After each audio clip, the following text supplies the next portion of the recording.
se ha conectado Vanessa Casano, Ellen, todos colegas de las otras escuelas. Bienvenidos.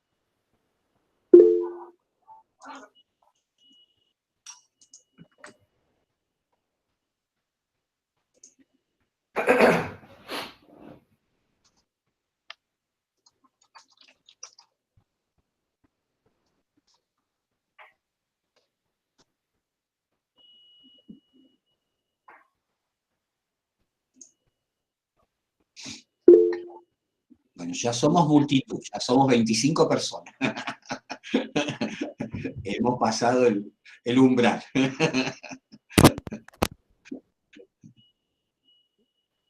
Marce.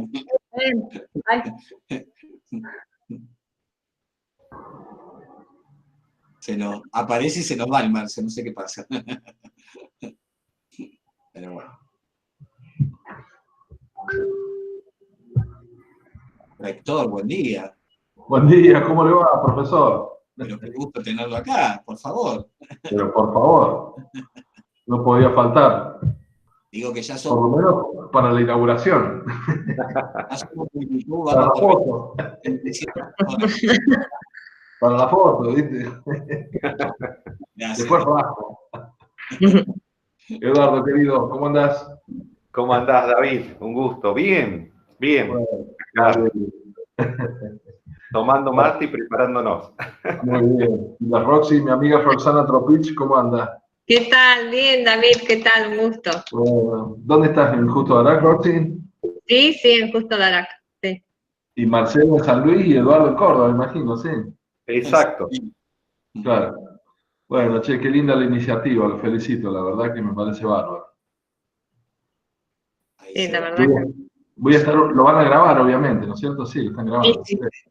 Se está Sí, grabando. yo lo voy a escuchar porque me interesa el tema, me pareció muy interesante los aportes estos que están haciendo.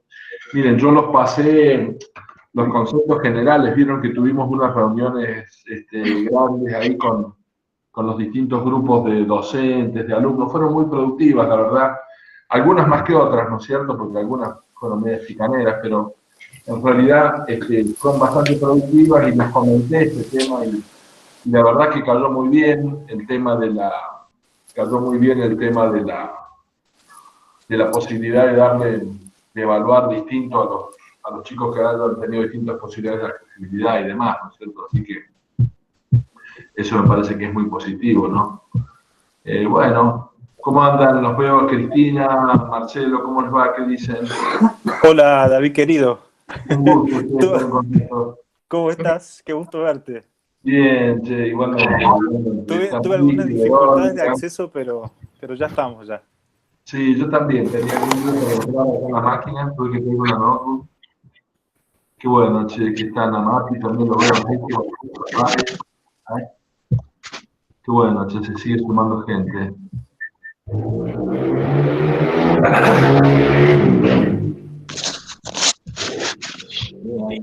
Hay alumnos de los profesorados, hay colegas de las otras escuelas, de las otras 3 escuelas, hay personal no docente. ¿Qué haces, madre? ¿Cómo andás? Sigue sumando gente. ¿Cómo andan, che?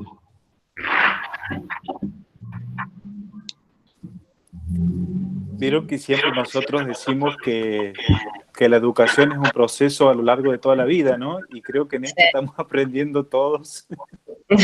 Totalmente. Así que se ha hecho realidad lo que siempre hemos dicho, ¿no? En las aulas, en las conferencias, así que creo que es una buena manera para demostrar la teoría, ¿no? Así es, Marce.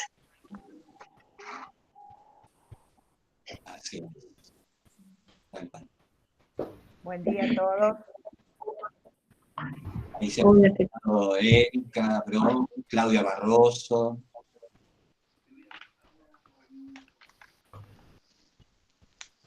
Y hay muchas alumnas dando vueltas. Sí, qué bueno, ¿no? Sí, bienvenida a todas las alumnas.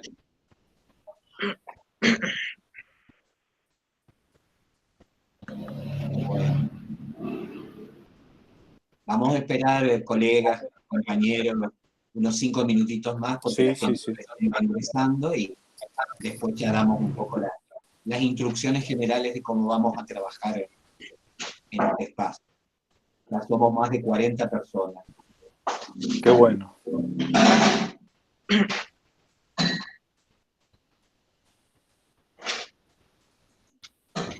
Hola, Gloria, ¿cómo está?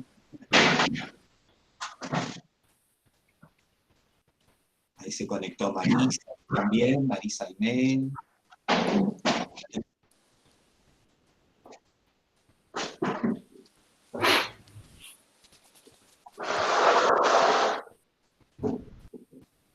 Se están conectando mis colegas de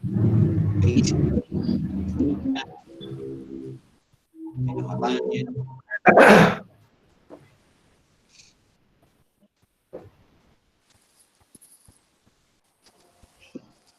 Hola, buen día. Hola, Mica. ¿Qué tal? Soy Mica, qué lindo verlos. Éxitos. Gracias. Muchas gracias, Juli.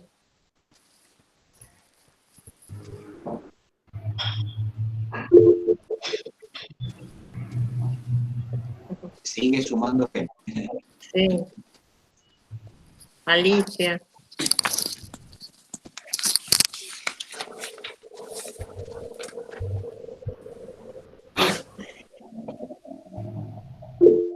¿Por todo? ¿Hola?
Hola Roxana, solo quiero saludarte desde un poco más lejos.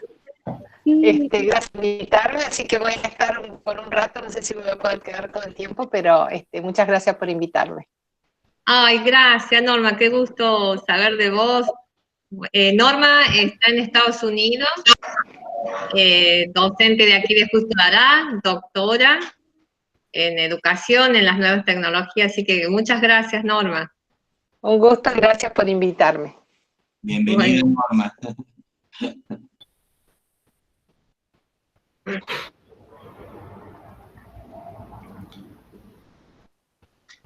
Bueno, dos minutitos y ya vamos a ver. Ya estamos en un número de personas bastante amplio, 50 personas. Así que seguramente hay gente que se va a ir incorporando a medida que puede entrar, ¿no?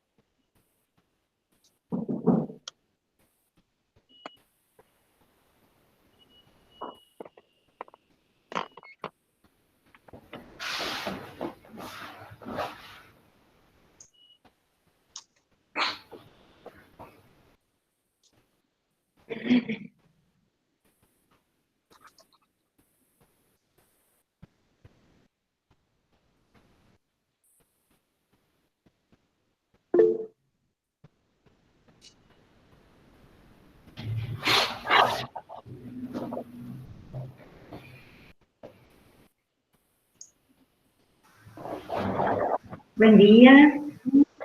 Hola, Cristi. ¿Cómo están? ¿Qué tal? Bien, gracias por acompañarnos. ¿Qué tal? Bien, muy bien. Contentos de escucharlo. Igualmente. Hola, buen día. Hola, ¿cómo están? Hola, Cristina. ¿Qué tal? Hola, Clau. Hola a todos. Bien, bien. Hola. ¿Cómo están? Sí. Lindo. Hola, Luis.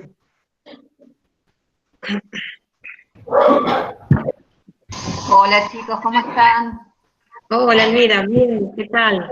Bien, bueno, felicitarlos ante todo y bueno, y a continuar con este gran proyecto, ¿sí? Gracias. Gracias, Elvira.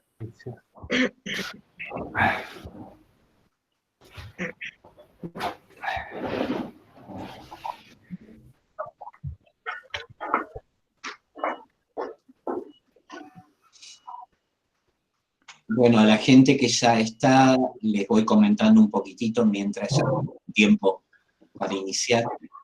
Les vamos a pedir, por una cuestión de organización de videoconferencia, que por favor todo el mundo apague sus micrófonos para que no haya un ruido extraño y que así podamos escuchar los micrófonos solamente de los dos expositores, los colegas Eduardo Romero y Marcelo Sosa. Aquellos que quieran y puedan, es conveniente también apagar la cámara mientras se hagan las exposiciones, porque está comprobado que en estos sistemas digitales, mientras menos cámaras hay, menos carga de bytes está ocupado, y entonces la información fluye de una manera más directa, concretamente. Entonces, estaríamos quedándonos en el webinar, ahora cuando iniciemos, no es necesario ya, pero estaríamos quedándonos con las imágenes de los dos expositores, y cuando se abra la ronda de preguntas, nos incorporaremos Roxana y yo, que estamos un poco ayudando a que se modere esta actividad. Bien. Así que, bueno. Gracias. Gracias, Marcelo. No sé si el rector anda por allí, y lo tenemos a mano. Estaba el rector recién acompañándonos. A ver. Ahí está.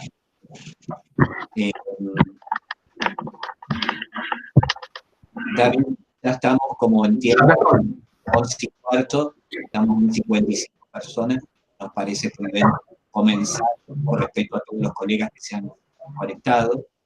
Así que bueno, queremos aprovechar la presencia del rector para que él inaugure este espacio en nuestra universidad. Adelante.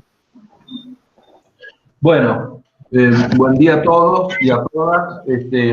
Felicitaciones a todo el equipo de la Escuela de Ciencias Sociales y Educación que ha tomado esta iniciativa, que ya veo que está empezando a tener buen efecto y que evidentemente hay otras escuelas que me parece que están queriendo imitar este tema, así que me parece muy positivo. Saben que estamos en este escenario de pandemia que lamentablemente todo indica que si bien las restricciones se van a empezar de la cuarentena se van a empezar a aflojar un poquito, todo indica que la educación es una de las últimas áreas donde se va a flexibilizar.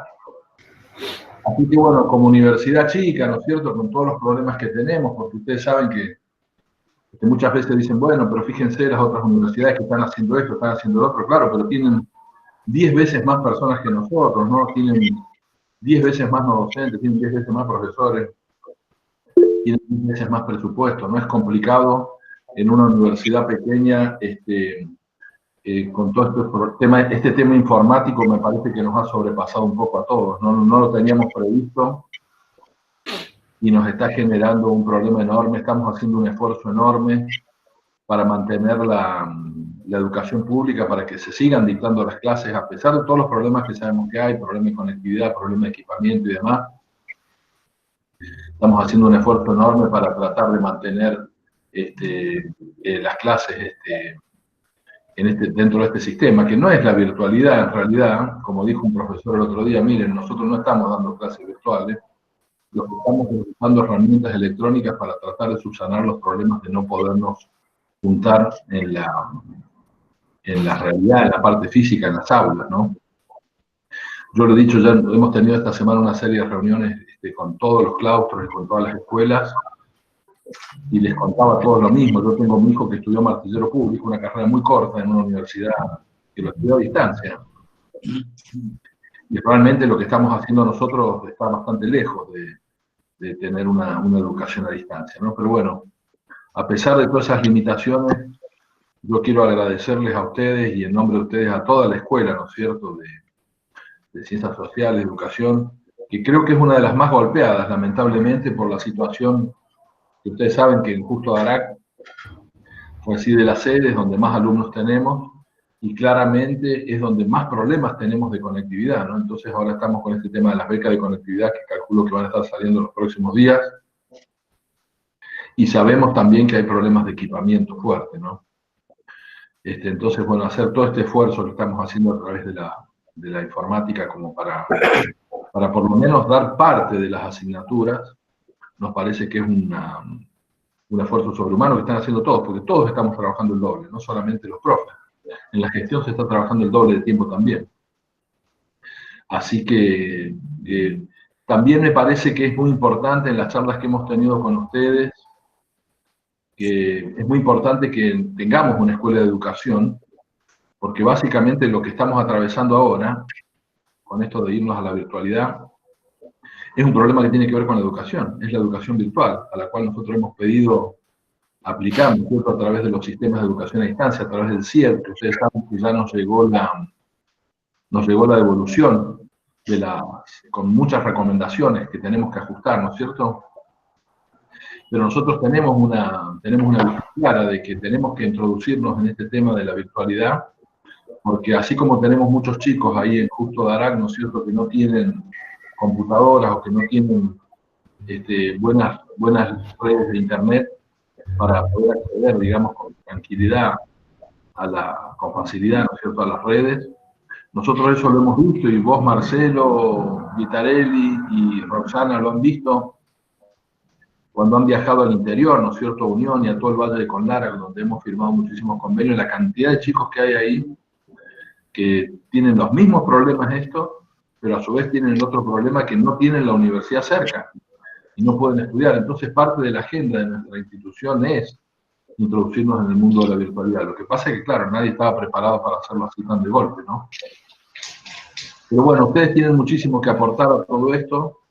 El problema intelectual me parece que debería residir básicamente en la Escuela de Sociales y Educación. Ustedes tienen personas que han trabajado incluso en otras instituciones con este tema de educación a distancia. Así que yo nada más que agradecerlos y felicitarlos por el empeño que le están poniendo a todos. Y fundamentalmente por la iniciativa, ¿no? En estos momentos tan difíciles, donde lo más fácil sería quedarse en casa, estamos emprendiendo abriendo nuevos horizontes con estos temas, de estas propuestas tan interesantes que vienen de esta escuela. Así que bueno, yo los voy a saludar. Lamentablemente no me voy a poder quedar a escuchar las charlas, pero como las están grabando las voy a escuchar después, detenidamente, porque estamos con el tema de la mudanza. Sabe que nos estamos mudando del Complejo España, y bueno, tengo una reunión respecto a ese tema y demás. Nos estamos mudando a Madre Cabrini, en una escuela. Afortunadamente nos vamos a una escuela, y estamos mudando todos los edificios de Calle España en estos momentos precisamente, ¿no? Así que bueno, felicitarte, Roxy, como siempre, amiga, y por supuesto a los disertantes que sé que están ahí. Espero no olvidarme de nadie, pero sé que está Marcelo Vitarelli, está Eduardo Romero, está Marcelo Sosa, y no sé si me olvido de alguien, por favor háganme saber. Enrique Díaz. Y Enrique, el Quique, bien. Enrique Díaz también, bueno, felicitarlos por la iniciativa y pedirles que nos apoyen, como te dije, Marcelo Vitarelli el otro día, con Roxana, les pedimos que nos apoyen también para hacer un análisis más exhaustivo, no solamente de escuelas sociales, sino de toda la universidad en su conjunto, ¿no? En definitiva de todo esto, en algún momento cuando pase esta pandemia y volvamos todos a podernos abrazar y bailar y comer juntos, creo que va a haber quedado algo importante de todo esto, que va a ser algunas carreras en las cuales la experiencia esta les va a servir sin lugar a dudas como para plantearnos seriamente el hecho de qué carreras, en qué condiciones y cuánto de la carrera nosotros podemos llevar a la virtualidad. Así que me parece que este ensayo que están haciendo es realmente muy significativo, muy positivo, bueno, y nada más que de vuelta a reiterarles todo nuestro apoyo y nuestro agradecimiento. Muchísimas gracias, gente. Muchas gracias. Gracias. Bueno, buenos días a todas y a todos los que generosamente nos quieren acompañar en este desafío, como dijo el rector.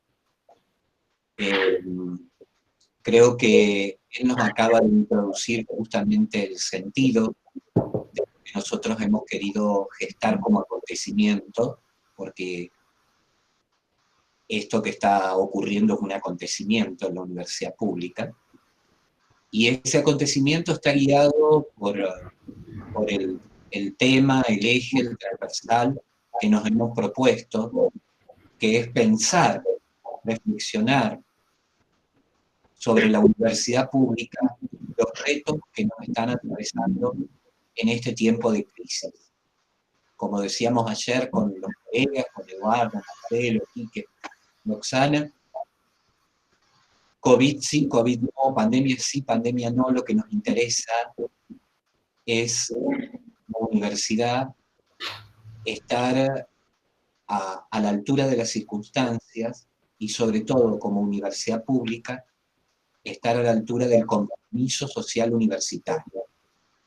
Nosotros somos Estado, somos democracia, somos ciudadanía y somos sujetos, ¿no? Somos sujetos de la historia, y por eso nos pareció que queríamos reflexionar y construir miradas en torno a quiénes somos hoy en la universidad pública y qué nos desafía, qué nos reta, qué nos atraviesa. Y qué mejor que para eso pensar este tema, como decía nuestro rector recién introductoriamente, desde el papel de ciencias sociales y productivas. Somos plenamente conscientes que hoy, más que nunca, esto que estamos atravesando a nivel global, a nivel nacional, a nivel local, tiene que ver fundamentalmente con un repensarnos como sujetos en la existencia. Y por ello, la Escuela de Sociales y Educación ha salido a decir cosas y a compartir cosas con aquellos que quieren compartirlas y reflexionar, fundamentalmente. De ese modo, estas dos charlas que vamos a tener, la de hoy y la del próximo martes,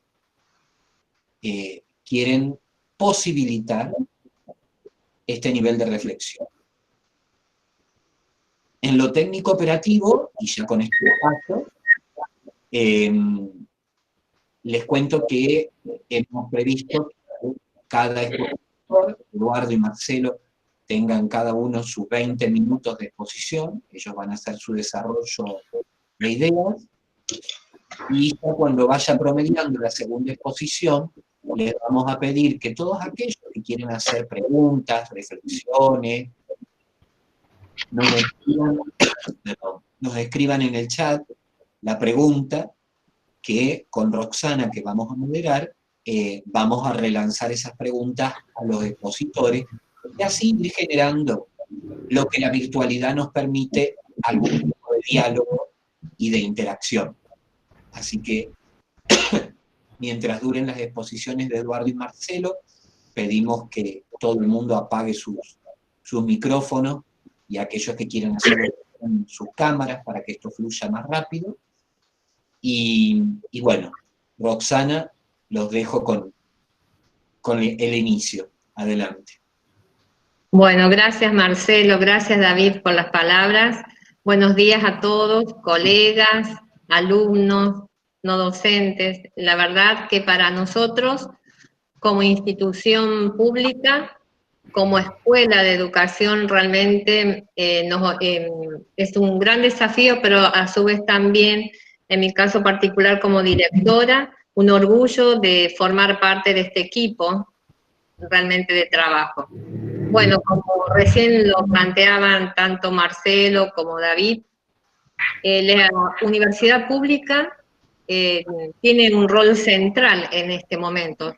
No solamente pensando como universidad compartir o producir conocimiento, sino sobre todas las cosas, socializarlo y en este caso, en nuestro caso particular, debatirlo, interrogarlo. Nosotros somos una escuela muy reciente, estamos transitando recién el 3er año y realmente estar en la red con este equipazo de trabajo realmente nos lleva a repensar en todo el sistema educativo.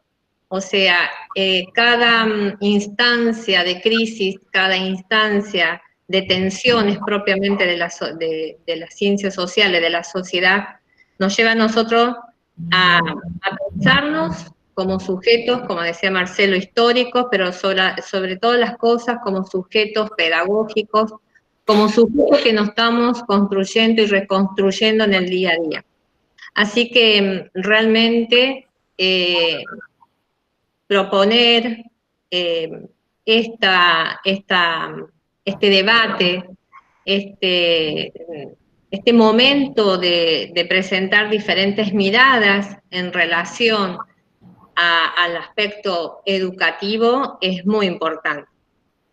Por eso, bueno, no me quiero detener, no quiero realmente seguir hablando, sino dejándolos a todos ustedes con 2 personas de nuestro equipazo de trabajo, 2 doctores en esta materia educativa, Eduardo y Marcelo. Primero les voy a decir, para quienes no lo conocen, quiénes son. Eduardo Romero, quien va a ser el primer expositor, es licenciado y profesor en filosofía, egresado de la Universidad Nacional de Río Cuarto, ha cursado también estudios de posgrado, es doctor en filosofía en la Universidad de Córdoba, es becario del CONICET, ha realizado estudios y residencias fuera del país, en Alemania, en Brasil, es profesor, sobre todas las cosas es profesor adjunto ordinario de nuestra querida UNVIME, y profesor titular en la Universidad de Mendoza y responsable en la Universidad Provincial de Córdoba. Marcelo es doctor, egresado de la Universidad de Salamanca, es magíster en democracia y buen gobierno, abogado de la Universidad Católica de Cuyo, ha sido ministro de Educación de nuestra provincia, rector de una universidad provincial, diputado, pero por sobre todas las cosas, como Eduardo, es profesor adjunto ordinario de nuestra universidad. Realmente son 2 personas que más allá de toda su formación, que es riquísima, estaría mucho tiempo desarrollando y contándoles de su currículum, son 2 personas valiosísimas desde el punto de vista no solamente como docentes, sino como seres humanos excepcionales.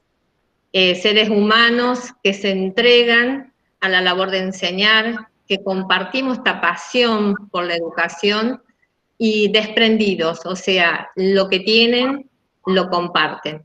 Así que los voy a dejar con ellos, porque realmente tienen muchísimo para compartir con ustedes, tienen muchísimo para realmente sacudirnos en estos momentos que vamos a compartir, y desde ya decirles gracias, gracias con mayúscula, por decir sí a esta propuesta, e instar a través de ello a todos nuestro equipo docente a seguir adelante con propuestas como estas.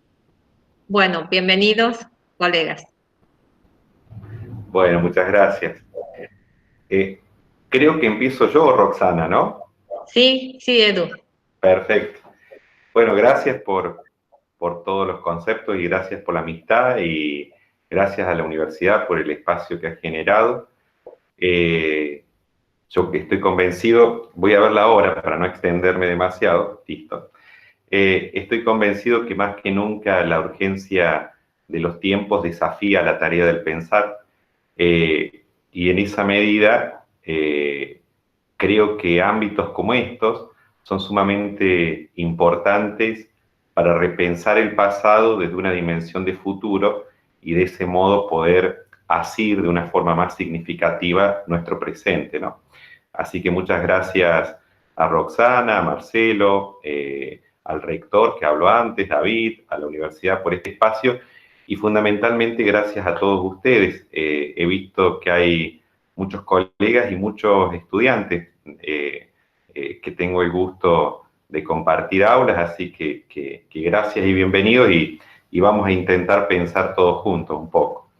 Yo preparé 2 plaquitas de PowerPoint, pero noto media pesada la transmisión, como que por ahí el sonido se corta y demás, y tengo miedo de meter la pata compartiendo pantalla, así que voy a prescindir de las placas, porque tengo miedo de tildar todo. Básicamente, cuando me invitaron a pensar sobre la situacionalidad de lo que está sucediendo a nivel de crisis sanitaria, a nivel de teoría del sujeto y a nivel de educación puntualmente, es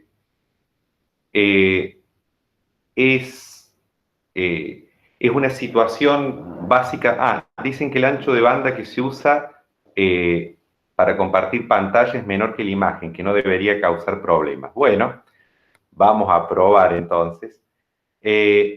Antes de compartir pantalla, simplemente decir esto.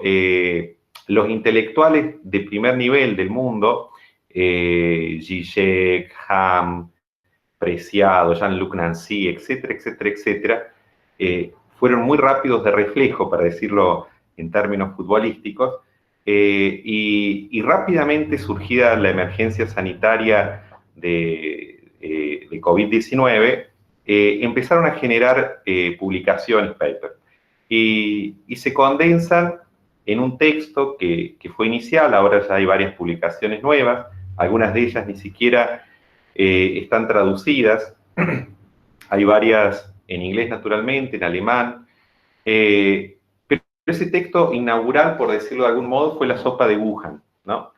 Y básicamente todos los autores, si bien discrepan mucho en el modo de salida de la actual crisis sanitaria, social y económica, comparten un diagnóstico en el punto de llegada. Es decir, hay disidencia de cómo vamos a salir, pero no hay tanto conflicto y no hay tanta discusión de cómo es que hemos llegado a esta situación del problema, ¿no? Y para poder esclarecernos un poco, yo tengo que contarles una historia. En filosofía, cuando decimos que filosofamos, muchas veces contamos historias, y esta no va a ser la excepción. De ese modo, lo que pretendo hacer simplemente es como una especie de diagnóstico epocal de la situación actual, para dar simplemente un marco, un contexto histórico-crítico, para que luego el colega Marcelo Sosa pueda también ya desarrollar aspectos más puntuales referidos a la educación. Esa ha sido un poco la sinergia que hemos buscado entre estas 2 charlas, ¿no? En esta historia que yo digo que debo contarles, viene justamente, estoy intentando compartir la pantalla, un segundito, vienen justamente estas 2 placas, que no sé si las están viendo ahí, deberían poderlas ver. ¿Sí? Bien, sí. Bueno, perfecto. Para poder situarnos, vamos a básicamente decir que tenemos que volver a la transición de la Edad Media y la Edad Moderna para poder entender el desafío de la época actual, ¿no? Yo simplemente ahí preparé 2 placas en donde confronto la actitud contemplativa versus algo así que podríamos llamar como actitud técnica, ¿no? Por actitud contemplativa del ser humano con respecto a la naturaleza, a la fisis, básicamente en la Edad Media tenemos la presencia del judeocristianismo con un Dios omnipotente que en la expresión de Tomás de Aquino, por ejemplo, ex nihilo fit ens creatum, que en latín significa de la nada surge el ente creado, ¿no? Para que de la nada salga o surja el ente creado, hace falta la acción de un Dios omnipotente. Ese Dios, además de ser omnipotente en el relato religioso del judeocristianismo, es perfecto. Por lo tanto, la creación de la naturaleza está acabada y perfecta en sí misma. Ergo, no hace falta una acción humana, vale decir, si yo hubiera nacido en lugar de con 2 brazos y 2 piernas, con un solo brazo y una sola pierna, esa situación en la soteriología, en la doctrina de los fines, por más que ahora en una foto actual pareciera que hay un error, haría un sentido. ¿Por qué? Y bueno, básicamente porque la naturaleza es perfecta y está acabada en sí misma, porque el arquitecto de esa naturaleza, el Dios judeocristiano, es perfecto, ¿no? Por lo tanto, la relación y la producción del conocimiento y el modo de estar en el mundo invitaba una actitud más contemplativa, ¿no? Santo Tomás, en la cuestión 4ª de la Suma Teológica, cuando dice, bueno, ¿por qué cura el opio? Porque posee la virtud curativa, ¿no? La pregunta no era tanto cómo funciona un mecanismo farmacológico, sino qué es esencialmente. Y en esa pregunta aparecía siempre la tesis criptoteológica de un Dios, de un aspecto moral, ¿no? De la naturaleza, en donde la naturaleza era buena, bella y verdadera. Entonces, básicamente, la naturaleza estaba ahí y yo no debía intervenir. Nos vamos a quedar con eso como actitud contemplativa. En la modernidad sucede justamente un cambio paradigmático, un cambio del modo de estar en el mundo, en donde la naturaleza, la fisis, ya deja de ser perfecta y acabada porque comienza a ponerse en jaque ese garante ontoteológico, ese arquitecto, ¿no? que era propio de la tradición judeocristiana, al menos comienza a ponerse en jaque a la hora de funcionar como un principio de razón suficiente sobre cuestiones referidas al mundo natural, al mundo social luego, etcétera, ¿no? Entonces van a aparecer autores emblemáticos. Yo aquí transcribí 2 citas de Lametrie, del hombre máquina, puntualmente de Lametrie, pero también podríamos pensar en Bacon, en Galileo, en Copérnico, etc. Básicamente lo que sucede es que la naturaleza ahora es vista como plástica y lo más importante, como mejorable, ¿no? Piensen ustedes en una interpretación protésica de la técnica. Por ejemplo, el telescopio de Galileo podría ser entendida como una forma de mejorar el ojo que no alcanzaba para poder ver la circulación de las esferas celestes, por ejemplo, y de ese modo no podía llegar a comprobar o a refutar la cosmología de Copérnico o de Hipatia de Alejandría. Bueno, le ponemos un sistema de lentes, puede ver y de algún modo se extiende la capacidad del propio ojo, y la técnica ahí habría mejorado la intervención humana, habría mejorado la propia naturaleza óptica del ser humano. De ese modo inaugura en el Renacimiento ya, en la parte temprana de la modernidad, y luego va a llegar incluso hasta la Ilustración, hasta la Aufklärung alemana, con Kant, por ejemplo, una fe en la razón. La razón debía ser... ¿Hola? Hay un micrófono activado que está compartiendo sonido. La razón, decía, debía ser entonces... Ahí dejé de compartir pantalla, no sé si volvió mi imagen. La razón debía ser entonces ese garante que funcionara para optimizar la naturaleza en términos científicos y técnicos, ¿no?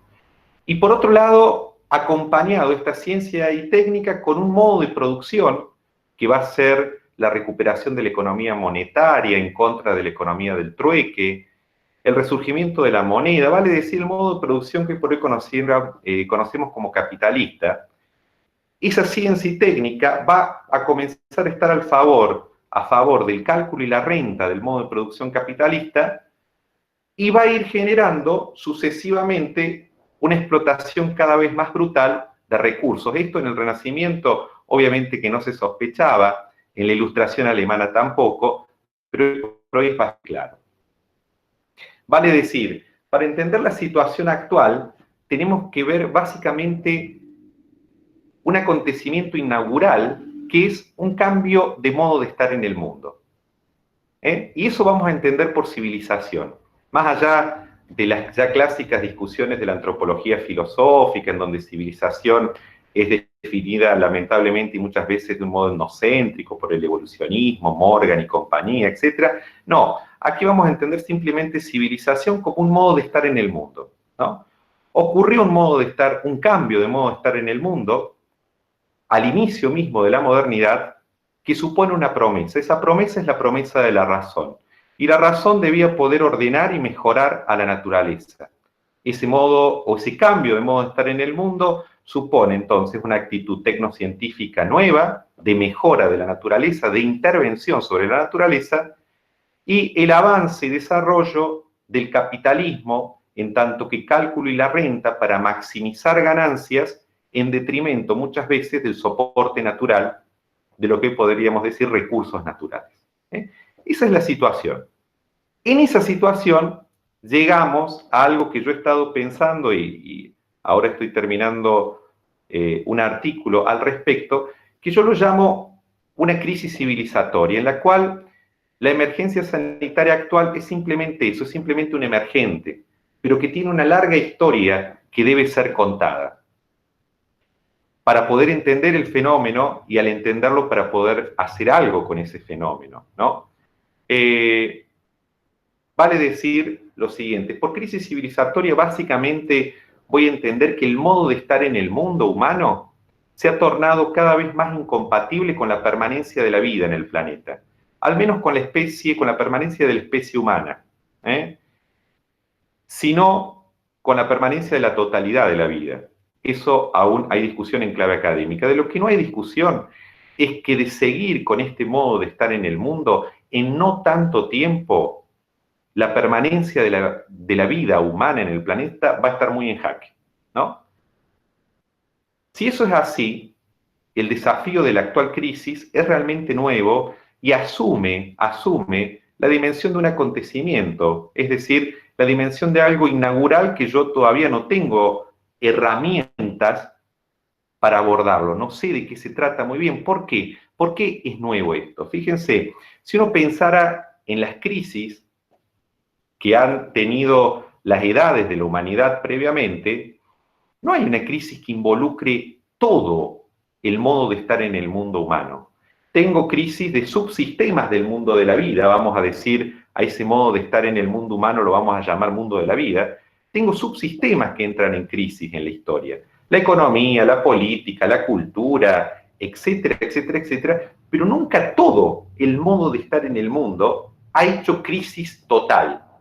Hay algunos autores que hacen un parangón de la dramática situación actual del problema con el helenismo, por ejemplo, y el paso de la polis a la cosmópolis alejandrina, la expansión del signo macedonio. Pero cuando uno lee a los cínicos, a los estoicos, a epicúreos, etc., lo que uno descubre es que en realidad en las sectas helénicas hay más cuestiones y replanteos de dimensiones existenciales y morales, básicamente. El sentido de la vida, el hedonismo o el no hedonismo, o el ascetismo, la moral, lo bueno y lo malo, pero evidentemente, dado que las reflexiones giran en torno a esos ejes, básicamente, evidentemente la dimensión de la crisis helénica tenía como gran punto de partida esa dimensión. La situacionalidad nuestra no, es mucho más dramática. si ustedes me permiten salir de la contractura propia del academicismo, yo podría decir que es tan dramática que nos estamos jugando si continuar el partido o irnos al mazo, como en el chinchón, pero sin el corte de -10, ¿no? Es decir, irnos al mazo y perder directamente, ¿eh? Esa es básicamente la situación actual del problema. La novedad del problema es que las edades anteriores a la humanidad no conocieron una crisis civilizatoria como la que sí estamos conociendo nosotros. Por lo tanto, las disciplinas críticas, la filosofía, las ciencias sociales, etcétera, no tenemos muchas categorías aún para aportar, ¿eh? Estamos como construyendo categorías al respecto y estamos en una situación de tanteo ante este abismo de la posibilidad de la extinción de la especie. En este contexto, en este contexto de crisis civilizatoria, si retomamos lo que dije al inicio, el anhelo de la modernidad, de la construcción desde la razón, de una ciencia y una técnica, y de un modo de producción estrictamente racional, pensemos en la Ilustración, en Kant, por ejemplo, con la exigencia de pensar por nosotros mismos, liberarnos de la incapacidad culpable, llegar a la autonomía del pensamiento, etc. El ideal de la modernidad, de generar la edad de la razón, realmente dista mucho.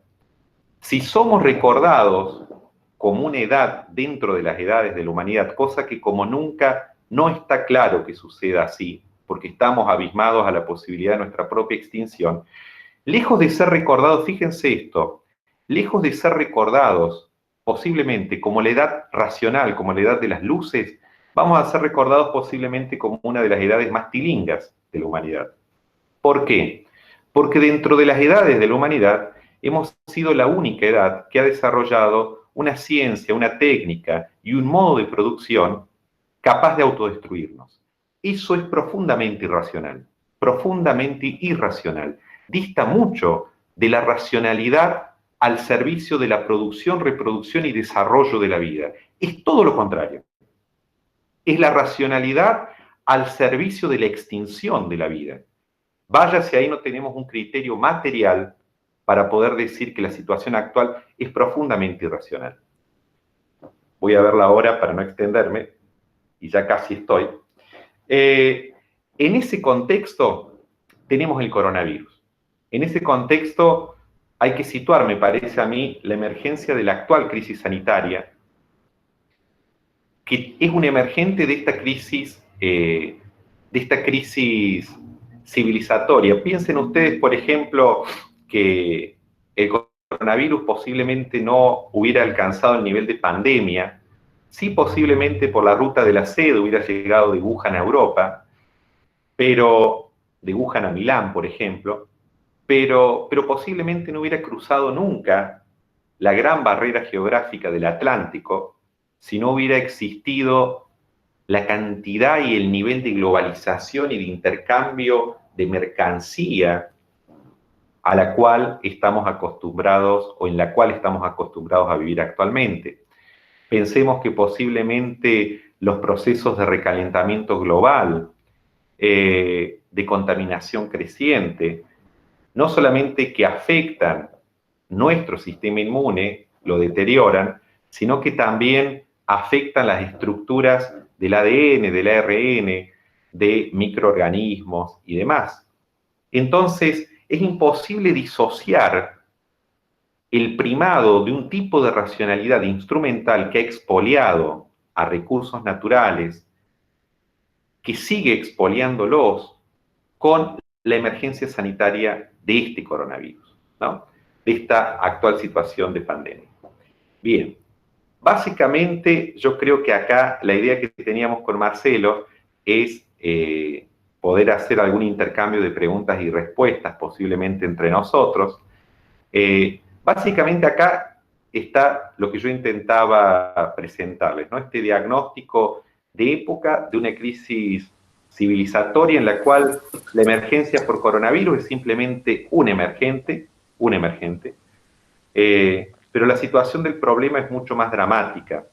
Y realmente, y con esto voy cerrando, charlábamos ayer con Marcelo, hay un texto que inauguró de algún modo la reflexión ético-ecológica, que es el texto de Hans Jonas, El principio de responsabilidad, en donde Jonas dice, bueno, básicamente el problema ecológico nos abisma y descentra el problema del acto. La ética siempre ha sido una ética de la actualidad. Yo le pego a Marcelo y eso está mal, por ejemplo, y vamos a reflexionar sobre la validez de ese mal moral, o invalidez, porque a lo mejor yo le pegué para salvar mi vida, entonces por ahí no estaba mal. Ahora, ha sido siempre sobre Marcelo y yo, dos personas actuales. El problema ecológico inaugura la perspectiva de futuro, las generaciones futuras, dice Jonas. Como nunca no es claro ya que haya generaciones futuras y como nunca nuestras acciones afectan por años, siglos, a las generaciones futuras, ¿no? Jonas termina ese texto proponiendo una heurística del temor. Dice, bueno, posiblemente el modo de producción, el modo de estar en el mundo, la ciencia y la técnica no cambien hasta que realmente no nos aproximemos a una situación que nos aterrorice, ¿no? El tema es si en ese momento y en ese cambio habremos llegado a tiempo. Pero la heurística del temor es esa. Desde el temor de lo distópico, hecho presente y hecho real, yo creo que más de uno de nosotros hemos tenido la sensación, y no solamente la sensación de estar en una novela de ciencia ficción, viviendo en cuarentena actualmente, desde la actualidad y desde la realidad de eso distópico, pero ahora presente, el temor puede ser también inaugural de nuevas posibilidades del ser, ¿no? De nuevas posibilidades, de nuevos modos de estar en el mundo. Esa es la idea de la heurística del temor. Yo creo que la educación también. Creo que la educación, en el sentido como la pensó quizá el mundo clásico, pero más allá de la paideia del mundo clásico, también puede ser y debe ser inaugural en esta dramática situación del problema. Ahora sí, dicho esto, le dejo la palabra al colega y amigo Marcelo Sosa y veremos después si podemos construir algo dialógico. Adelante, profesor. Bueno, muchas gracias. Es un placer compartir este espacio, por eso agradecerle a la universidad, a la UNVIME, en la figura de su rector, un gran rector, David Rivarola, que autorizó, que promovió este tipo de encuentros, por supuesto, a Roxana Tropich, nuestra directora de la Escuela de Ciencias Sociales y Educación, a los coordinadores de inicial del magíster Marcelo Vitarelli, que, bueno, que siempre nos sugiere innovar en nuestra tarea docente, a Claudia, bueno, al secretario académico, a todas las personas que de uno u otro modo están en este momento o que compartimos espacios. Por eso también la gratitud a los colegas y fundamentalmente a nuestros estudiantes, que en definitiva son la razón de ser de que tengamos que seamos una universidad. Yo destaco el marco que dio el rector sobre este contexto de crisis que está golpeando la sociedad y de manera especial lo que nos atañe a nosotros, a la universidad. Y también quiero rescatar las palabras tan afectuosas que ha tenido Roxana Tropich para con Eduardo, para conmigo, y que las retribuyo en calidad y en destacar sus cualidades como persona y como directora de nuestra escuela. Como siempre le digo a mis estudiantes, el gran TUCSAM nos decía que algunas cosas pueden fallar. Bueno, esta mañana falló la computadora en la cual yo trabajo en la virtualidad. Trabajo en una grande y después la notebook. No funciona. Se fue al mazo, tomando las palabras del profesor Romero. Saqué una viejita, la viejita ni siquiera aprendió, así que bueno, estamos en una situación un poco precaria. Por eso, yo había armado una presentación que Claudio la va a compartir. ¿Qué me gustaría a mí? Que tengamos como un paraguas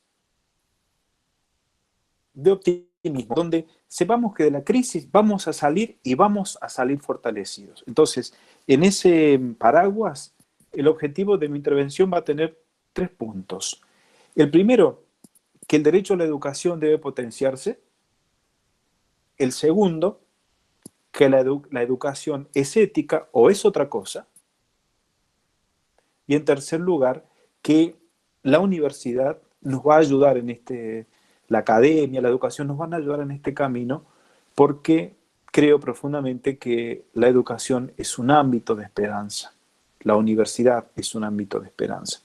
Y estamos, no por las casualidades de la vida, sino por los misterios de la vida, en un día de la Virgen de Luján, patrona de nuestro país, a quienes creemos o los que no creemos tenemos creencias religiosas, que le pedimos que nos cuide como pueblo argentino.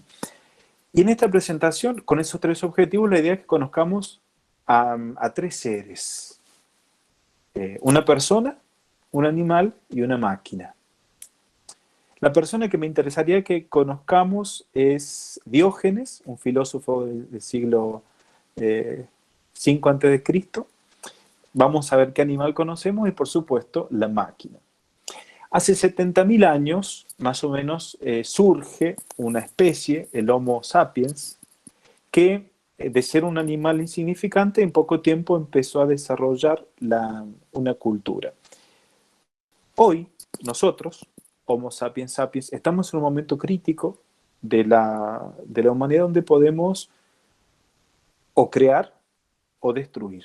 Y retomamos las palabras del profesor Romero. Es una etapa crítica. Entonces, ¿qué vamos a hacer? En este escenario de crisis. La palabra crisis tiene un sentido doble. Es una ruptura, pero también es una oportunidad. Creo que el sentido más profundo de la crisis es o nos hundimos o salimos. Yo creo que podemos salir.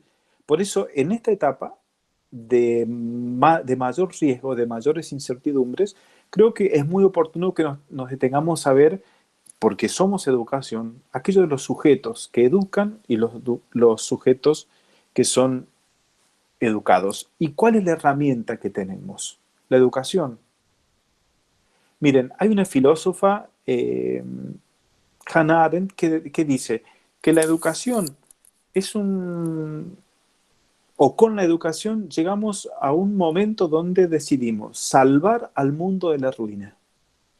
Entonces, si nosotros asumimos ese compromiso, podemos contribuir significativamente a buscar el camino, que no lo sabemos, que no lo conocemos. Hay más de 150 estudios que hoy están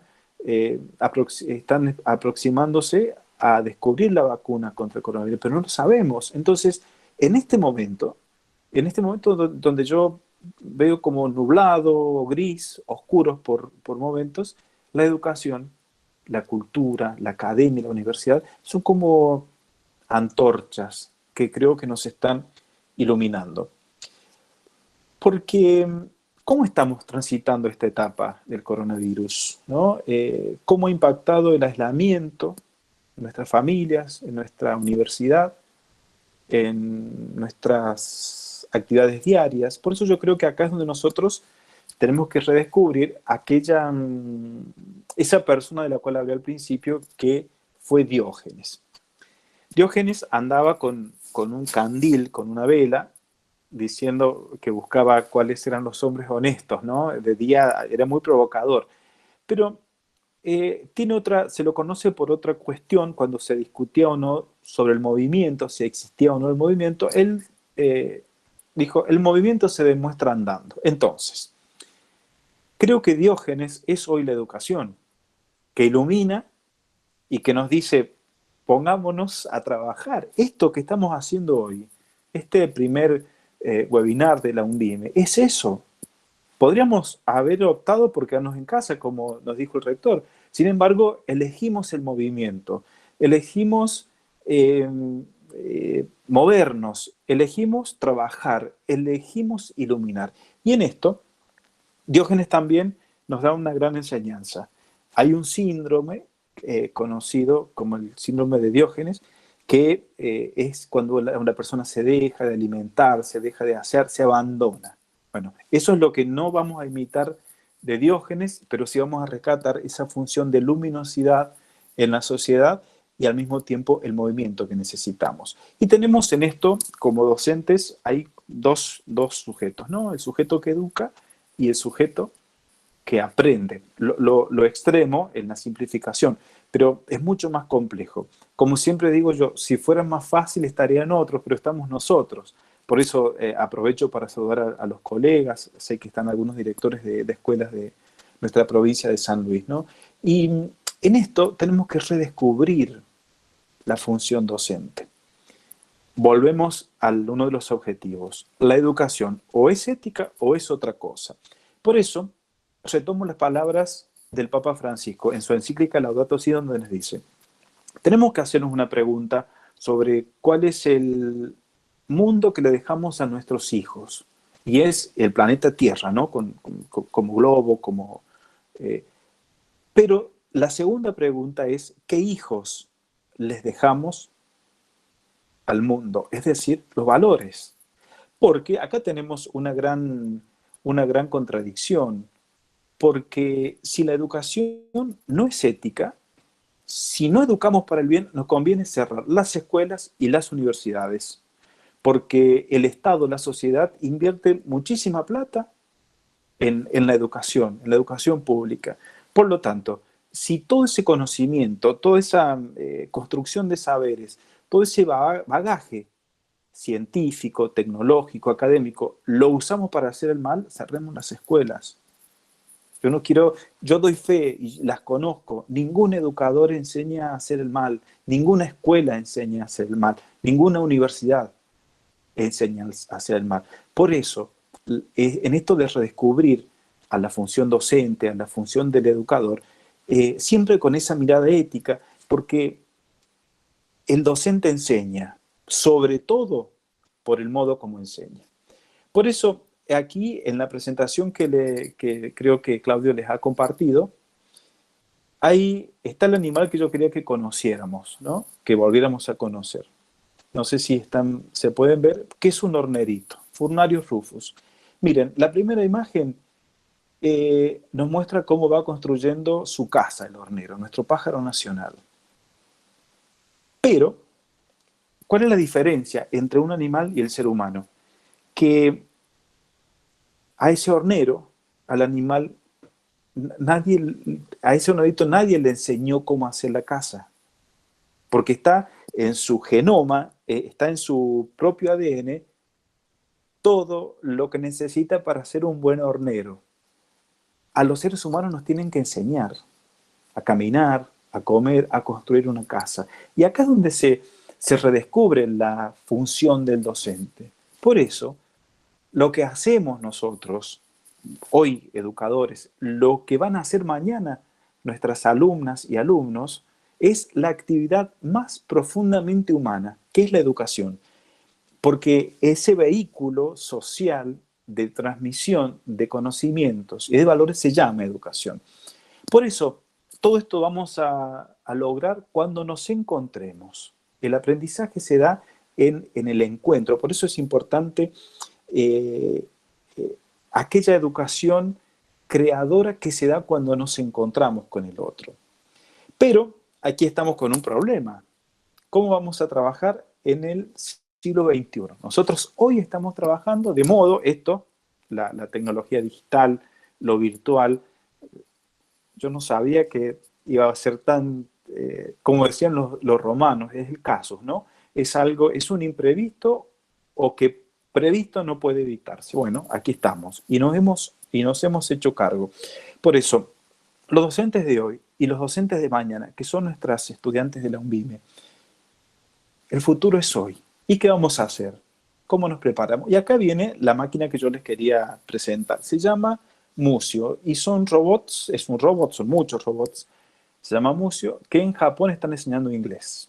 Entonces, conocimos a Diógenes, una persona, conocimos o reconocimos a un animal que es el hornero y ahora una máquina inteligente, una inteligencia artificial que hoy está enseñando inglés. Entonces, si tenemos profesores de inglés o estudiantes de inglés, diríamos, ¿y mi trabajo? ¿Qué voy a hacer yo como docente? con este avance científico-tecnológico? Bueno, miren, los nuevos profesores, estos profesores digitales, conocen perfectamente al alumno porque han desarrollado algoritmos que saben si el alumno nos dice saber algo o no, o nos está engañando, o el profesor está diciendo algo que no sabe, porque nos estudian de modo tal que, además de conocer lo que sabemos, saben cómo actuamos, porque nos miden el iris, la presión de la sangre, el nivel de sudoración que tenemos en las manos cuando estamos diciendo algo que no sabemos. Entonces, ¿qué vamos a hacer los profesores? Porque es una gran competencia. Y además, les comento que cuando al ministro de Educación de Japón le preguntan por qué lleva profesores digitales, robots que enseñan inglés, él les dijo 3 cosas. Nunca van a perder la paciencia, nunca van a gritar y no harán huelga. Entonces, ¿cómo nos planteamos nosotros con esta competencia que es la inteligencia artificial y mediada por estos cambios que son tan bruscos? Primero, yo creo que tenemos que rescatar la creatividad, la innovación. El docente tiene que preparar a los alumnos para resolver problemas, para darle una mirada crítica a la realidad que le viene dado y que sepamos ayudar a discernir la información verdadera de la información falsa. Esa competencia la tenemos los docentes, no porque seamos superiores en ningún aspecto a nuestros alumnos, sino porque llegamos antes, porque tenemos el dominio de la ciencia o de la técnica. Yo soy abogado, bueno, yo tengo las herramientas. Mis estudiantes de Derecho Constitucional están en tránsito, están en potencia. Por eso, la autoridad pedagógica tenemos que reformularla. Por lo tanto, ¿qué vamos a hacer o qué creo que debemos hacer los educadores en este contexto de inteligencia artificial, de nuevas tecnologías? Creo que tenemos que rescatar lo humano, las habilidades blandas, el trabajo en equipo, la motivación, el liderazgo, la calidez, el afecto. Tenemos que recuperar esas herramientas y sobre todo enseñar la tolerancia al fracaso. Eso solamente lo puede transmitir un ser humano. Por eso yo creo que si podemos establecer algunas conclusiones, ¿no? de este tiempo, de esta charla, yo tomaría 4 o 5. Primero, debemos ser flexibles. En segundo lugar, debemos descubrir la potencialidad de la educación, descubrir al otro, que es posible que el otro lo logre. La complejidad, nada es lineal, todo es como circular, es difuso. Tenemos que recuperar la autoridad del docente, esa autoridad pedagógica. Tenemos que tener presente que la eticidad, lo ético, sustenta a la educación. Tenemos que redescubrir la humanidad en lo que hacemos, esa cercanía, el afecto, las palabras de aliento son tan necesarias más que nunca en este tiempo. Y sobre todo tener mucha fe. La educación finalmente es un acto de fe en el otro, que lo va a poder lograr, que será posible, porque la universidad, queridos colegas, si solamente la reducimos a un sitio de transferencia de conocimientos, podrá ser un sitio de erudición, de mucho conocimiento o de adoctrinamiento, pero no va a ser universidad, porque la universidad cabalga sobre la esperanza. Por eso, retomamos lo del principio, ¿no? Aquello de cuáles serán los objetivos. Y volvemos a ese paraguas protector. De la crisis vamos a salir fortalecidos. Y tenemos que redescubrir que, en primer lugar, la educación debe potenciarse, la educación universitaria, la educación obligatoria, la educación superior. En segundo lugar, la educación tiene que ser ética o es otra cosa. La educación finalmente nos tiene que enseñar a hacer el bien y evitar el mal.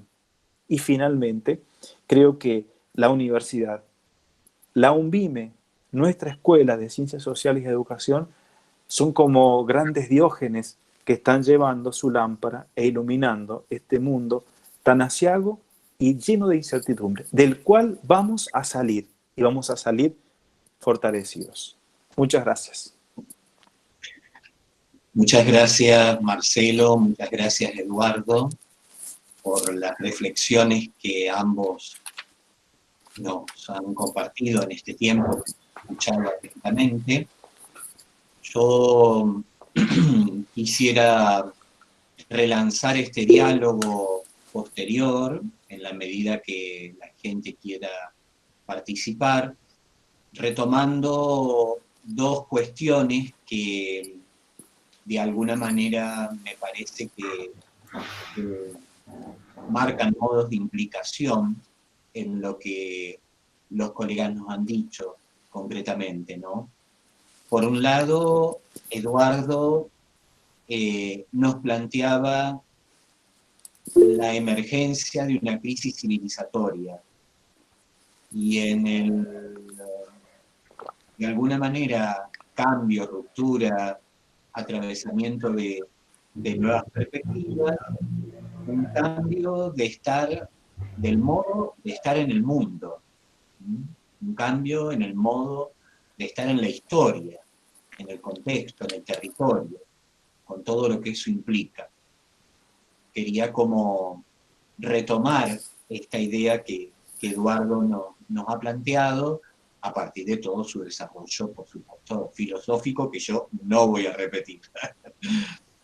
Por el otro lado, y complementariamente, Marcelo nos introducía en la concepción de crisis bajo esa doble acepción de ruptura y de oportunidad, ¿no?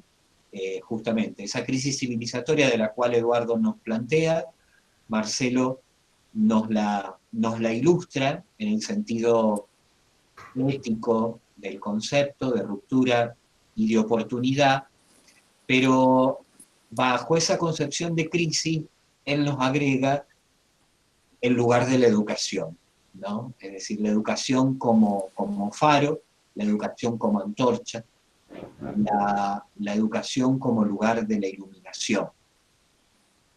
Y yo quisiera simplemente, en estas dos exposiciones que Eduardo y Marcelo nos han compartido, quedarme con una idea y dejárselas al público que nos está escuchando concretamente, y es esta cuestión de hemos elegido movernos, hemos elegido trabajar y hemos elegido iluminar, ¿no? En lo personal, digo, esto implica justamente que la educación es transformación, que la educación es acción, que la educación es reflexión. Así que, bueno, esto ha sido un poquito lo sintético de alguna manera de ambos, y ahora quisiéramos, si la gente quiere colocar algunas preguntas en el chat, para que de esa manera ordenadamente se puedan responder. Yo tengo algún par de preguntas, pero me voy a quedar para después. Por ahora voy dejando a Eduardo y Marcelo. No sé, Roxana. Sí, Marce, la verdad, un placer haberlos escuchado. Y ambos hablaron de esa metamorfosis necesaria en este momento histórico, desde ese sacudón que yo hablaba al comienzo, y cuando Eduardo hablaba de esa racionalidad al servicio de la extinción de la vida, esa frase fue una frase muy fuerte, que realmente es como que interiormente me llevó a como levantar la vista y ponerme a autorreflexionar también. Y por el otro lado, Marcelo, cuando plantea que la educación y sobre todas las cosas, hablando de la educación superior universitaria, es esperanza. Bueno, son dos frases que realmente a nosotros nos interrogan en este presente, en este instante, y también nos lleva a debatir. Y mientras tanto ellos exponían, Flavia hacía también quizás una pregunta, no sé si es una pregunta dirigida a la exposición de Eduardo, o una pregunta retórica. Decía, ¿somos un experimento social de la naturaleza? ¿Quiénes son algunos de los responsables de esta crisis actual? Eran dos preguntas que escribía Flavia, y gracias Flavia por escribirla.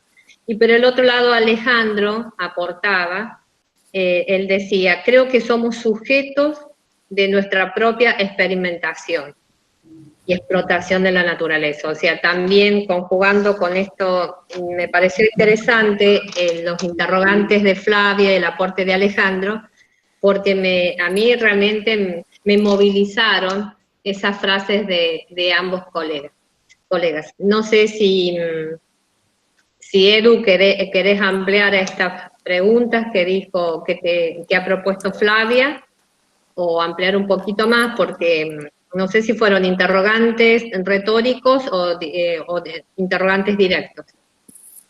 Bien, muchas gracias, Roxana. Sí, me gustaría poder pensar con los colegas. En primer lugar, gracias Flavia y gracias, creo que Nicolás. Alejandro, el autor de la otra pregunta o intriga. Yo no separaría al ser humano de la naturaleza. Creo que ese dualismo es justamente el que nos ha traído a este lugar, a este complejo planteamiento del problema, ¿no? Retomando un poco la pregunta de Flavia y preguntando la pregunta, habitando la pregunta de Flavia, como quería Heidegger, yo no separaría al sujeto humano de la naturaleza, porque eso es seguir planteando de algún modo un antropocentrismo en el cual la naturaleza está al servicio del ser humano y el ser humano parece que está separado y que podría ser subsistente por fuera de la naturaleza, ¿no? Somos naturaleza en la naturaleza.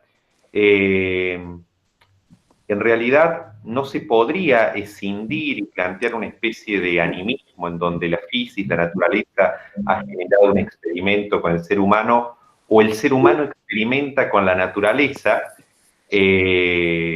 porque si planteamos así la cuestión, al tocar a la naturaleza, toco la propia condición del ser humano como sujeto natural, y al tocar al ser humano modifico también a la naturaleza, y ahí me parece que el problema se centraría en una dimensión mucho más ecológica de la cuestión, y no entiendo solamente ecología ahí como ecología natural o ecología ambiental, sino también como ecología social, ¿no?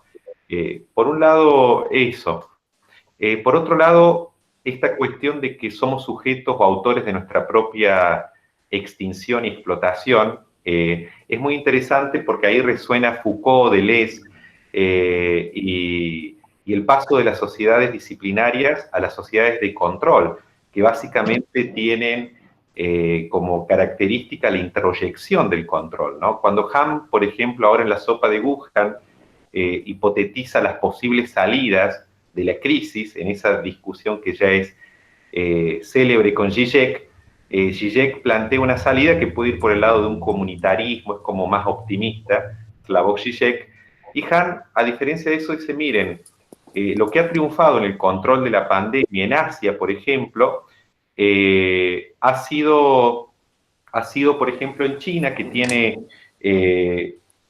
200 millones de cámaras, yo no sabía ese dato, y que pueden, por ejemplo, medir la temperatura, ¿no?, corporal, por reconocimiento facial, se linkea con el número del celular, y si uno tiene 37,5 de temperatura, envían un mensaje de WhatsApp y yo me voy para mi casa. Entonces, ahí vemos cómo el problema de Big Data y el procesamiento del gran dato en la información. En China, por lo que dice Han, por ejemplo, y otros autores también, no hay una dimensión muy protegida al modo del liberalismo de la esfera privada, ¿no? Y eso tiene ventajas y tiene desventajas.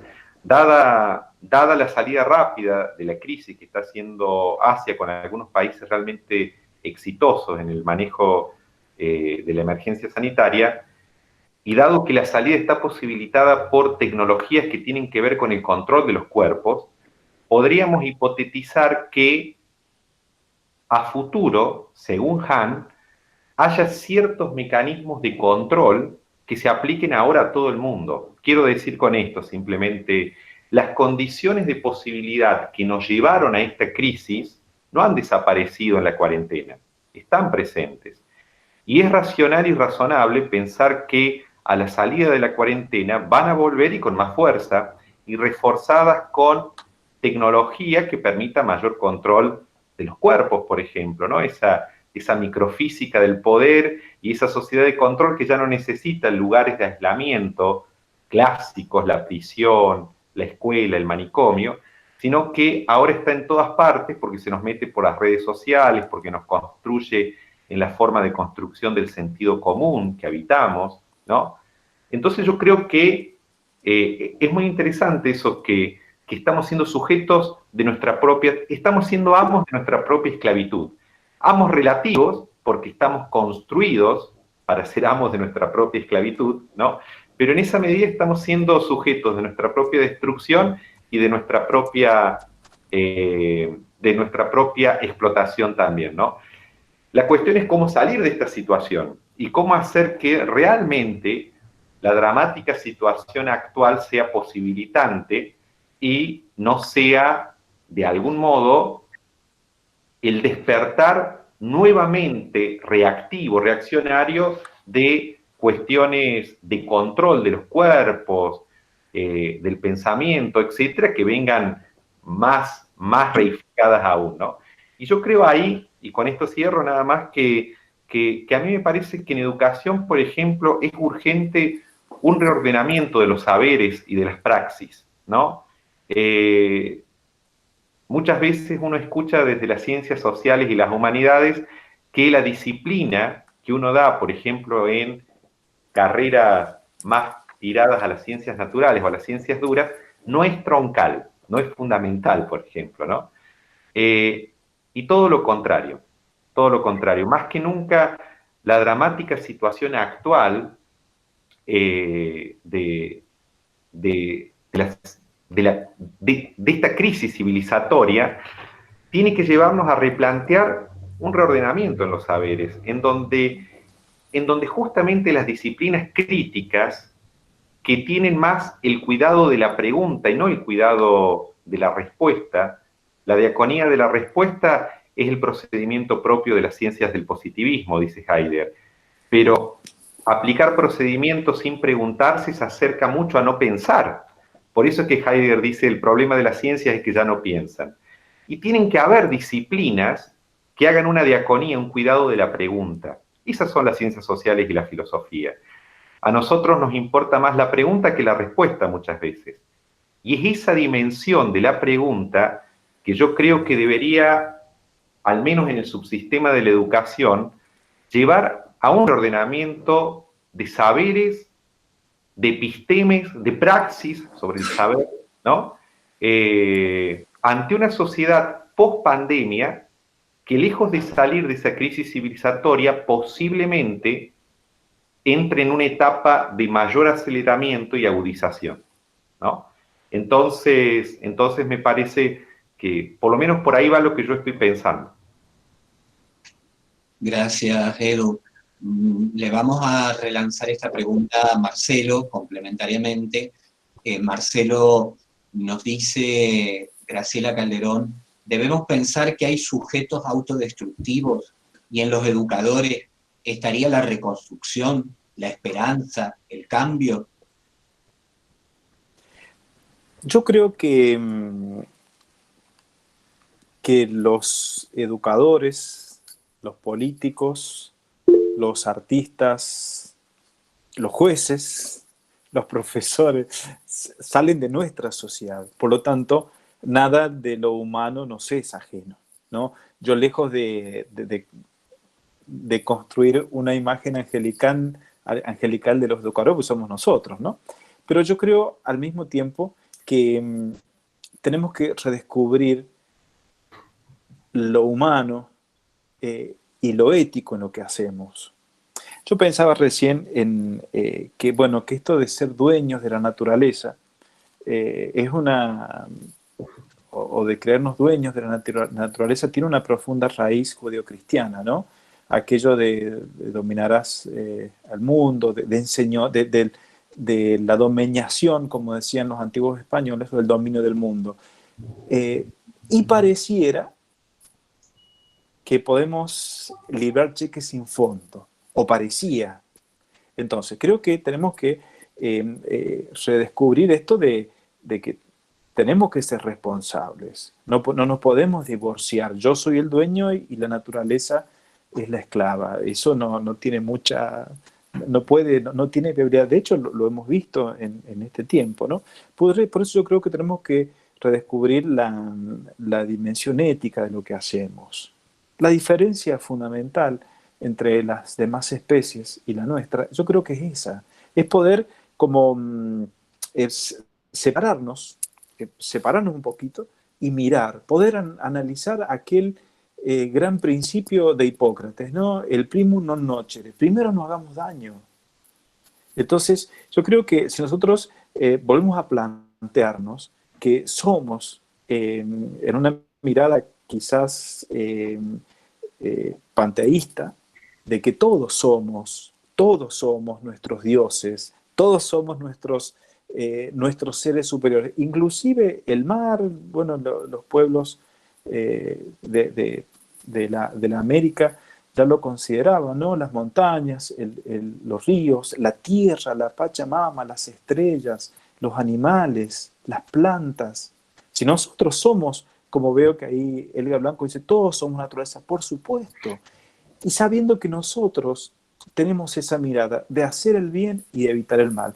Por eso, yo lo suelo repetir y una vez más lo hago, colegas, los médicos, los arquitectos, los ingenieros que diseñaron las cámaras de gas de la Alemania nazi eran medallas de oro de las universidades alemanas.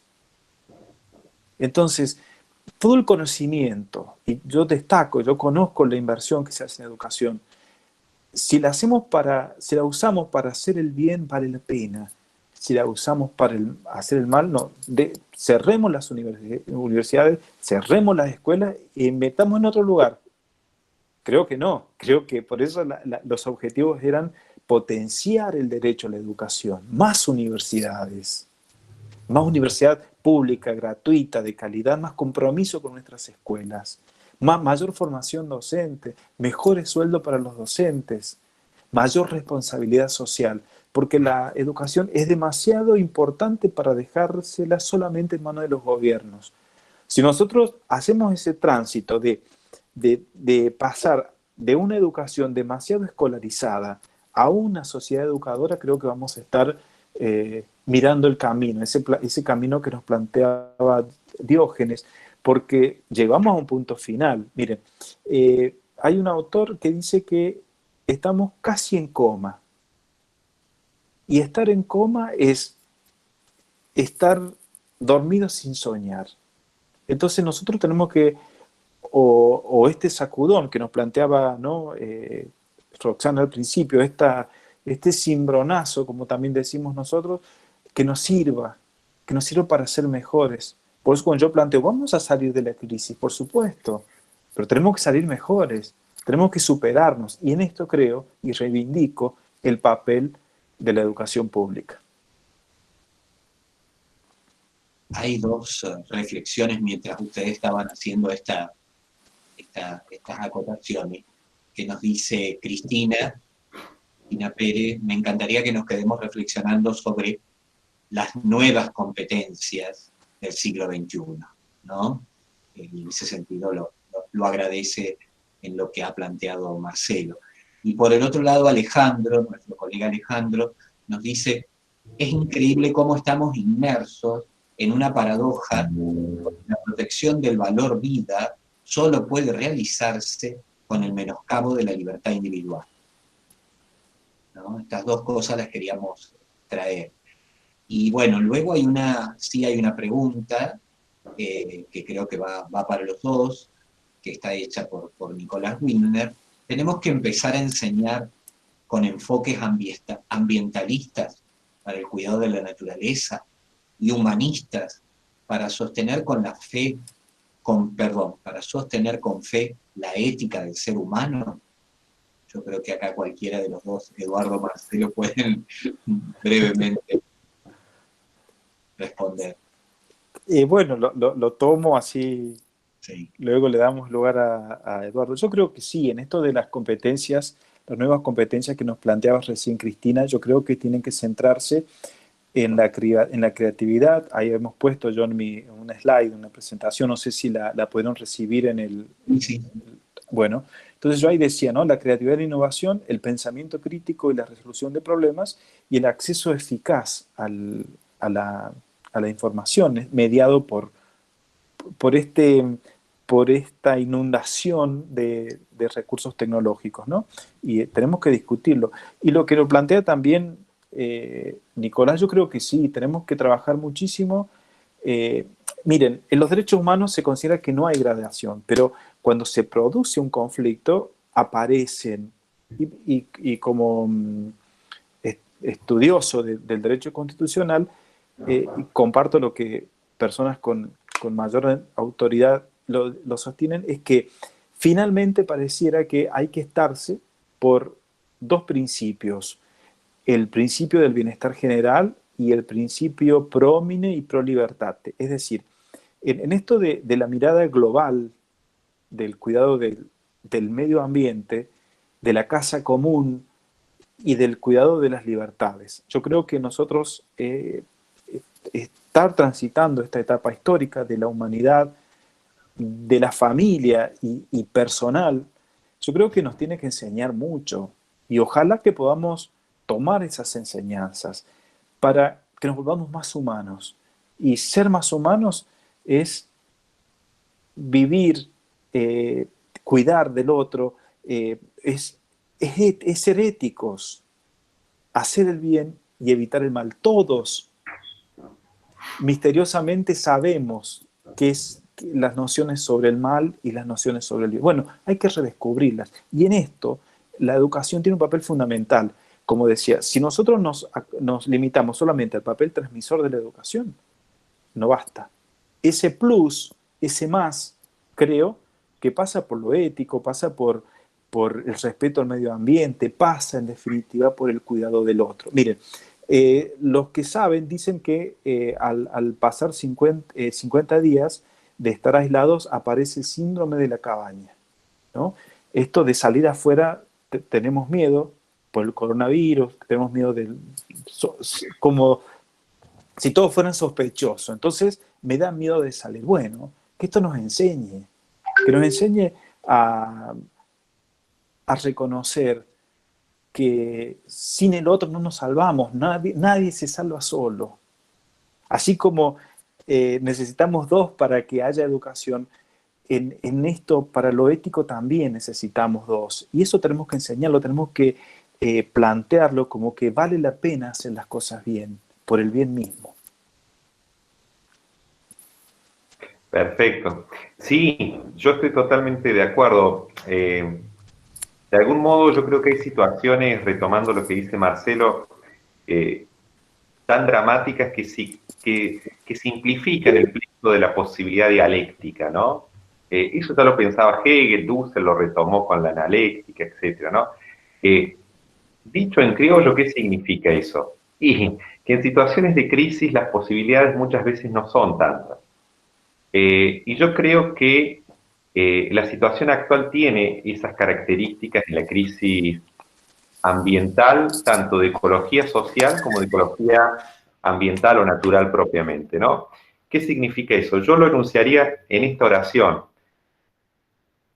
La dramática situación del problema actual nos ha abismado al siguiente axioma: ¿seremos sujetos éticos o no seremos? Eso, ¿no? ¿Seremos sujetos éticos o dejaremos de ser? Y claro, ahí la discusión sí se habilita para poder definir qué vamos a entender por ética, pero ya no para prescindir de la ética. Por eso la necesidad de reordenar los saberes, porque es en las ciencias sociales y en las humanidades donde discutimos esto, ¿no? Por eso la centralidad y la importancia que la Escuela de Ciencias Sociales y Educación posibilite estos espacios. Yo por ética en ese sentido, Nicolás, voy a entender básicamente como la reciprocidad generalizada de la norma. Después podríamos seguir discutiendo, pero me parece que hace falta realmente que de una vez y por todas yo pueda hacer el experimento mental, si querés, con el viejo Kant, de que lo que vale para mí debe valer para todos, y para todos debe poder involucrar a las generaciones futuras, con Hans Jonas, ¿no? En ese plexo de posibilidad, en ese marco de axiomas y teorías, yo creo que adquiere pleno sentido esto que decía Marcelo para la educación, pero también para la sociedad, en donde seremos sujetos éticos o no seremos. La dramática situación de la crisis ha simplificado opciones. Tal cual. Hay una reflexión también y una pregunta. Bueno, ahora se acaba de agregar otra más. Nos dice Enrique, como docentes formadores, ¿qué competencia básica y esperanzadora debemos estar transmitiendo en el proceso a nuestros estudiantes, donde la proximidad se da por la tecnología? Y Alejandro nos acaba de preguntar, ¿qué papel tiene el relativismo en este planteo dual de bien versus mal, concretamente, ¿no? Así que bueno, volvemos a relanzar, Eduardo y Marcelo, la respuesta. ¿Querés hacer punta vos, Marcelo, o querés que punta yo? Bueno, me saqué el micrófono porque me había quedado sin batería, porque estoy transmitiendo desde el teléfono. Entonces, yo creo que en este relativismo, como plantea Alejandro, ¿no? Del bien versus el mal, aquí entra una disciplina relativamente nueva, que es la bioética, ¿no? Es decir, nada de lo que nosotros hagamos deja de estar como iluminado por la humanidad. Todo, en definitiva, en última instancia, puede ser objeto o motivo de un análisis ético. Entonces, a ese médico que tiene que tomar la decisión, si ingresa un paciente o se ingresa otro, bueno, eso debe estar regulado por la bioética. Pero también ahí nosotros estamos muy condicionados por muchas cuestiones, ¿no? Por la formación, por las tradiciones sociales, por lo que hemos estudiado. Pero en esto es nuevo para nosotros. Nadie sabe qué va a pasar mañana. Nadie sabe cómo vamos a salir. Yo creo que vamos a salir bien y fortalecidos. Ahora, es un mensaje de mucho optimismo, pero en definitiva, como decía Antonio Machado, se hace camino al andar, ¿no? Lo estamos haciendo nosotros. Y yo el otro día, cuando hablaba con Roxana o con Marcelo, yo les decía que en esta situación de anormalidad, de excepcionalidad, de incertidumbre, la universidad nos plantee, entre comillas, esto que seguimos con lo que es propio, lo que es de esperar de una universidad, que haya clases, que estemos en esto, da un mensaje de mucha tranquilidad. Entonces, yo en esto reivindico que Entonces descubramos lo humano, ¿no? Ahí veo que Neftali nos está planteando, nosotros tenemos una gran diferencia, afortunadamente, con la inteligencia artificial, y es que somos humanos. Entonces justo tengo acá bueno, el slide, ¿no? La iniciativa personal, que aprendamos a trabajar en equipo, que alguien nos transmita la pasión, lo hacemos nosotros. ¿Por qué somos docentes? Porque alguien en algún momento nos mostró como algo bueno. Entonces uno termina imitando los buenos ejemplos. Por eso yo creo que en estas épocas aciagas de la historia, que estamos haciendo historia con este primer webinar, tenemos que redescubrir lo humano, porque en definitiva, como recién nos planteaba Eduardo, ¿no? O somos éticos o somos otra cosa. La educación o es ética o será instrucción, como en los anales del surgimiento de la educación estatal moderna, ¿no? Pero yo creo que esto nos tiene que servir para redescubrir que lo que hacemos es bueno. Miren, si nosotros pensamos que todos los días, antes de la pandemia, ¿no? Antes de esta situación, miles y cientos de miles de personas dejan a sus hijos menores en otras instituciones, a cargo de personas que no conocen. Bueno, eso ocurre a diario en nuestras escuelas. Y cuando alguien sospecha de algo malo de esa escuela, lo saca a sus hijos. Porque la educación, la escuela pública, la universidad, se sustenta en algo que es la confianza social. Podemos ver, bueno, si enseñan mejor matemática, historia o lengua, pero eso no nos preocupa casi tanto cuando nosotros percibimos que no es un lugar bueno. Si nosotros percibimos que es un lugar malo, inmediatamente sacamos a nuestros hijos, porque la confianza social está en la escuela, la confianza social está en la universidad, que es nuestro gran capital, que la sociedad crea en nosotros. Y esa confianza, esa creencia, ese depósito de la fe, debemos devolverlo enriquecido.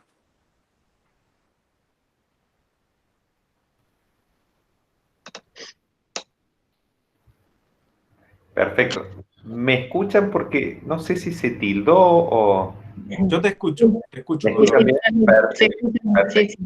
Bueno, ahí yo querría simplemente agregar al comentario de Marcelo, en función de la pregunta de Alejandro, que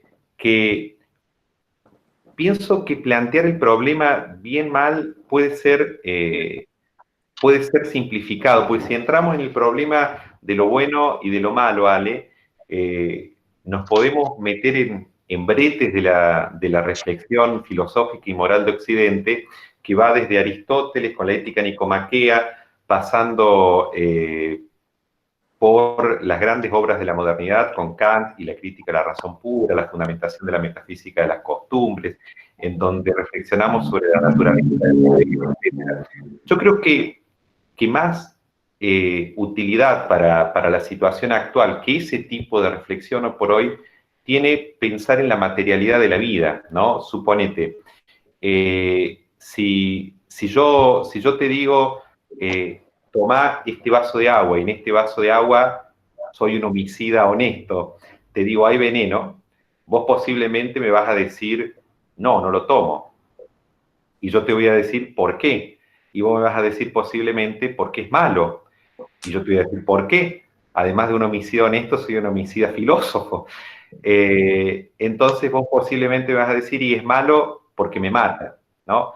A la base de las grandes discusiones filosóficas sobre la naturaleza del valor moral, dualismo o no dualismo, o binarismo moral, etcétera, tanto de la filosofía como de la teología moral, en algún momento al menos, está a la base la vida. Es decir, bueno será aquello que genere, que promueva el desarrollo de la vida humana y de la vida en sentido amplio en el planeta, y malo será aquello que no promueva, que no desarrolle la vida. Y yo creo que de ese modo tenemos, dada la situación dramática de la crisis actual, tenemos una forma de simplificar el problema moral y de hacerlo más operativo para pensar el desafío de los aspectos ecológicos, por un lado, ¿no?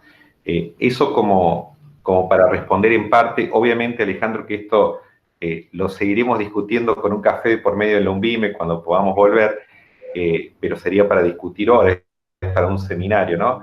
Y después, Neftalí planteaba el tema de la pantalla y el humanizar el proceso quizá de vínculo.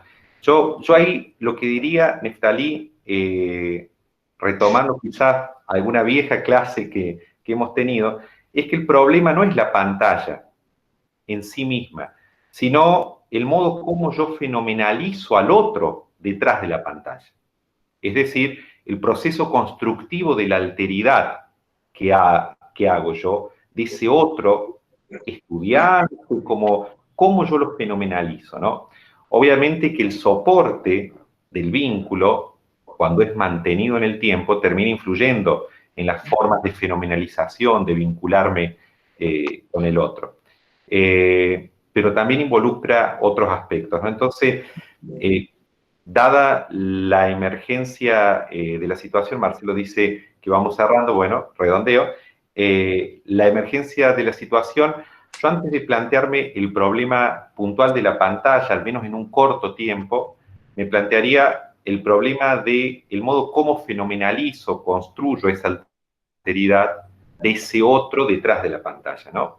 Y por la alteridad de ese otro, también entiendo la alteridad del mundo, la alteridad, ese modo de estar en el mundo. Las tecnologías de la comunicación están, bueno, pero ¿cómo construyo esa alteridad a pesar de las tecnologías de la comunicación?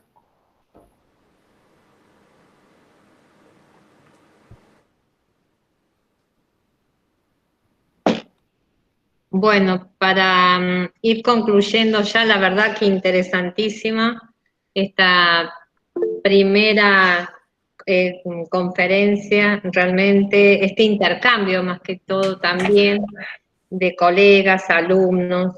Realmente me quedo con dos frases que compartieron allí Diego, colega nuestro, Diego Martínez y Claudia Barroso. Diego dice, debemos descubrir al otro para poder enseñar y aprender con él, o sea, el estudiante. Y Claudia dice, cada palabra de ustedes vino a movilizar nuestro ser docente. Yo creo que sí, que cada palabra de ustedes, cada frase, cada aporte nos sirvió para repensarnos, resurgirnos de un modo diferente, y parafraseando un poco lo que dijo Eduardo, resurgirnos de un modo de estar en este mundo presente y pensar estos desafíos que centran a la educación, como en este momento, en el caso nuestro como escuela, la educación, para ser Diógenes en estos momentos, dar luz, acompañar, ayudar, a entender este proceso histórico y a su vez a salir de él y pensar también el mañana. Así que realmente agradecida, orgullosa como directora de contar con ustedes en nuestro equipazo de trabajo, agradecer a todos los presentes que participaron, que estuvieron allí con sus preguntas, sus inquietudes, también sus mensajes, y bueno, esto no termina hoy, vamos a continuar el próximo martes, la cita es a la misma hora, vamos a seguir interrogándonos con respecto a la educación desde otras miradas, desde la mirada tecnológica, desde la mirada pedagógica, así que realmente una experiencia, una mañana fría por el clima en que estamos, en la época del año que estamos, pero con mucho, mucho calor humano, porque realmente de eso se trata cuando hablamos de educación y cuando hablamos del otro, del ser humano. Así que muchísimas, muchísimas gracias, Eduardo, Marcelo, Marce Vitarelli, y gracias entonces a todos los presentes. Muchas gracias. Gracias, Roxana, y nos veremos el martes, si Dios quiere, y gracias a los colegas, a los estudiantes. Me quedo muy emocionado por este encuentro. Muchas gracias, Roxana. Muchas gracias, Marcelo, Eduardo, los colegas, y a Claudio, que me asistió en lo tecnológico también. Muchas gracias, de corazón, de corazón. Gracias.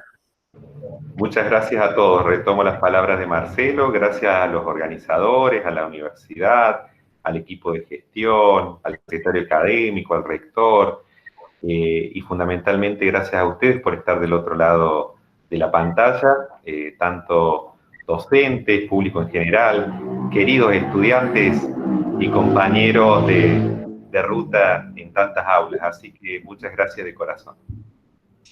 Bueno, muchas gracias, y como decía Roxana, los invitamos a participar el próximo martes a las 11 horas en la segunda etapa de este webinar, y también comentarles que como estos webinars se están grabando, esto va a ser subido al canal de YouTube de la universidad y va a ser compartido con el permiso de los expositores, va a ser compartido porque nos parece que es el aporte que nuestra escuela como universidad está dando. Así que muchas gracias y a tener un bonito día. Gracias, gracias. Muchas gracias. Hasta pronto, Marcelo. Roxana, chicos, chao.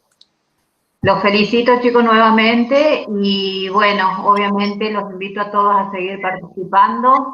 Yo creo que ahora empieza una nueva etapa de comenzar a repensarnos como nuevos docentes, desde las diferentes miradas y desde las diferentes formas y con nuestra historia de cada uno que estamos trayendo durante años, ya sea en lo profesional o en lo educativo, que creo que ahora se debería ya comenzar a repensarse en una educación articulada con todas las áreas, sobre todo con salud, que esto nos ha hecho repensar un montón de situaciones.